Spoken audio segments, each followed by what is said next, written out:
bodies are not ours, that we can't control our own bodies, our own sexuality, who we love, how we worship, whether we worship. Right? So some heavy stuff, and our administration. But we beautiful and we amazing and we here and we resilient as hell, and we're not stopping. Right? In spite of all of this, I can speak for myself. I think y'all can speak for yourselves too. I don't want to be nothing else other than black. I love being black. Right? We love being black. That's why we're here. We're here because we love black people. We might get on our nerves sometimes, but we love black people, right? But this is all the stuff that we are living with all day, every day. And this is the stuff that we came into this room with.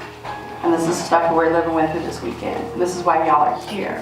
We're here to have these conversations, but y'all are here to cultivate black community, black joy. Y'all was singing last night, right? I heard. Y'all will get your praise on later too, right? It's gonna be mimosas at brunch tomorrow, right? Like we're gonna be doing this. So with that, I kind of want to open up the space. We have a few minutes of conversation. I do want to invite folks from the most marginalized to speak first. I think my question may primarily reside with Toy, but anybody please speak up. I'm thinking about accountability in the church, and I'm wondering if you might have an idea about how the church might be able to take in some of the injustice that you mentioned that happened to you, that I'm really, really like sorry to know that happened, and I appreciate you sharing it. That the other side of that, the alternative, is sending a person to an institution, for 40 years to life. That is also something that sometimes church folks want to protect, like, and be like, oh, I don't want to send little Bobby to, all of that. And so I'm like, in shackles, although this person violated you, he was a loved one in our family. He was my cousin's brother. He was my aunt's husband. And, well, not after disowning him. Biologically, yes. However, when he ran to his pastor, much like a lot of people do, they do go to their church home. And they were protecting him. I understood the rationale behind the pastor.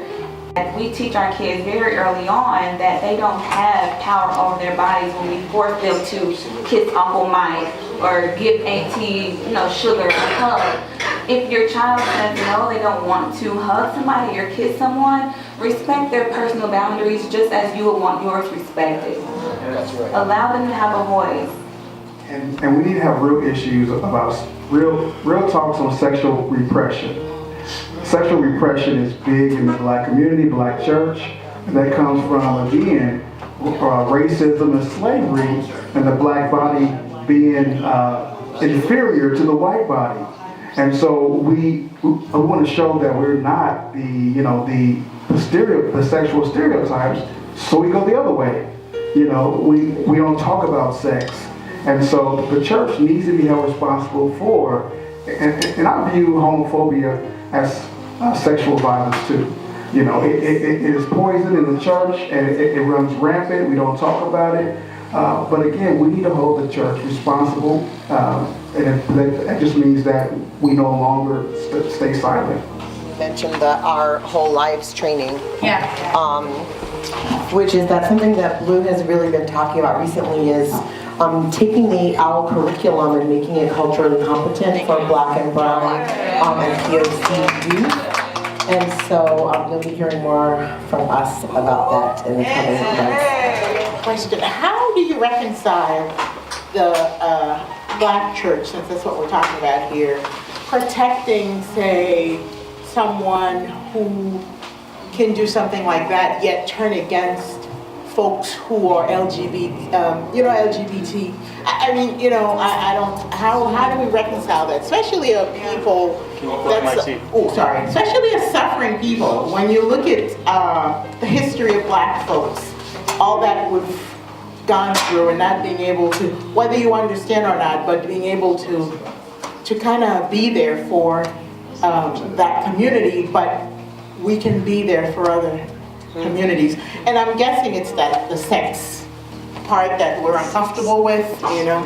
Don't reconcile it, but the justification for it is patriarchy, and patriarchy is deeper than just the oppression of women. The women are the targets of it. Everyone in between, like everyone that's on the spectrum, suffers as well, or people that acquire more sociological feminine traits suffer from patriarchy as well. And honestly, I feel, because I've studied like the 3 religions that come from Abraham, I feel that if we remove patriarchy completely, the spirituality will look so different, because so much of the doctrine is about property. It's about oppression of women. I mean, the first story, like Adam and Eve, right? Eve is created from Adam, so Eve is technically the first offspring. Like and that's all we know about her anatomy, and that childbirth was a punishment. So I think if we start literally from the beginning and start like undoing all the patriarchy, we'll have a completely different understanding of like who are God's children. So. Well, to answer that question about protecting some of the people that are in the church who commit a lot of these sexual assaults, I've seen it happen so frequently. My mind just keeps going back to power imbalances. But one thing that I have read in the literature is that a lot of LGBT issues within the African American community are seen as like cross-cutting issues as opposed to consensus issues, meaning that they only impact a small subgroup within the population to the extent that a lot of people don't feel like it's their issue to deal with. How do you navigate who said it this morning, what you reclaim and carry with you, and what you decide very purposefully to leave behind? That's a really good question. For me, I reclaim my being Baptist. I reclaim that. I reclaim me being a child of God. I reclaim me being a call to the ministry. So I proclaim, and I keep my title as Reverend because it was given to me by God, and can nobody take it away. And so you have to reclaim, because when I was ostracized, I was told, you never be ordained, you never be this, you never be that, you're not a real follower of Jesus Christ because you support this. And I'm like, who are you to tell me, who are you to tell me? And so the whole issue is for you, ourselves, to first of all, reclaim who you are, walk in that, live in that, and don't stay silent if it's issues about life, about who you are and your identity. For me, when we talk about, we recognize the church as like a system, right? It is an institution, it's a structure, but these are also individuals, like in our lives, like they are our mothers, our fathers, our cousins, sisters, brothers, and so I know, like personally, there was a generational difference, like you just did not talk about those things. And so now when you have someone who's younger and coming out screaming like, this is not going to happen on my watch, this will not happen to my children, this will not happen to my little cousins, there was such discord, like they did not know how to handle it. And even those that were my age, did not know how to handle it. I had zero support. I had zero people willing to come testify. My mother, tried to stop me from, doing things. Still to this day, my mother, is my childhood rapist, power of attorney. So there are a lot of things that we have not yet unveiled. It has not been uncovered, and there are many questions that I have. But you need to respect, those that come from different generations. And unfortunately, you may never get those answers. I'm still waiting. See, and in West Africa, when people greet one another in one of those countries, they say to one another, "Sawubona," and it means "I see you." I think we need to say "Sawubona" together 5 times so that you know that we see you. Sawubona. Sawubona, Sawubona, Sawubona, Sawubona.